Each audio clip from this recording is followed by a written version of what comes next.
The first week after my appointment, I tried to live normal, or at least my brand of normal, busking out front of the Lord's diner, juggling meatloaf while making balloon animals shaped like middle fingers for tips, but nothing stayed normal for long. It started with the little things, the way I could balance a stack of trays higher than my head without dropping one, the way I could see the gnat on somebody's soup spoon from across the room. My body had gone from clown to circus freak in the span of a night.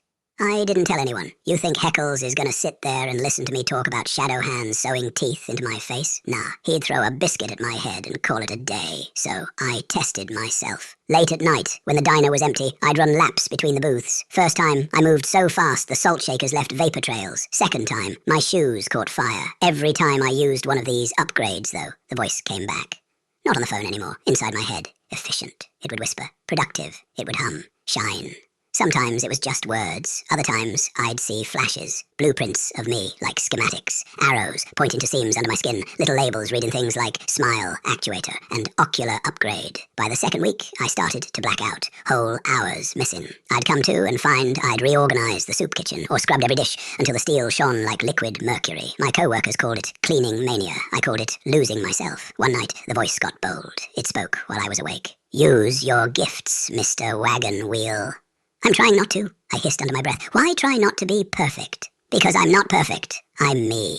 It chuckled. We're not interested in you anymore. We're interested in the work that night. A fight broke out at the diner. Two drunks swinging chairs at each other. I moved without thinking. 1 second, I was behind the counter. The next, I was between them, holding both men by their collars like they were puppets. My hands weren't hands. They were steel traps in rubber gloves. They dropped to their knees, choking, faces white. The voice purred. Efficient. See how easy. You could do more. I let them go, stumbled into the back room, slammed my head against the fridge door just to feel something real. My reflection in the chrome lagged again, still grinning after I'd stopped. Week 3. The upgrades started to ask for payment. Little slices of me. I'd wake up to find new seams on my arms. My voice crackled like someone tuning an old radio. People said my laugh sounded mechanical. Dogs wouldn't even bark anymore. Then, one night, the number appeared again on my phone. Only one word under it now.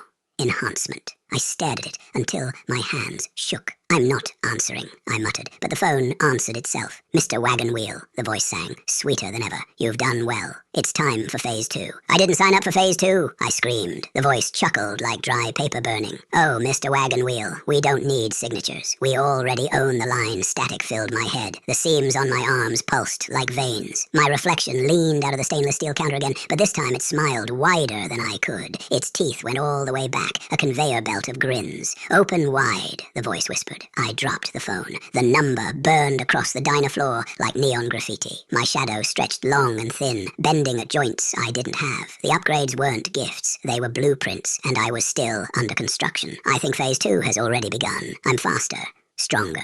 I can hear people's heartbeats. I can smell the copper in their blood. But every time I use it, my laugh gets louder, my seams get tighter, and my reflection lingers longer after I've walked away. And sometimes, late at night, I hear the faint squeak of a wagon wheel turning somewhere behind me. It's not rolling me out anymore. It's rolling me in. Part 3 to follow.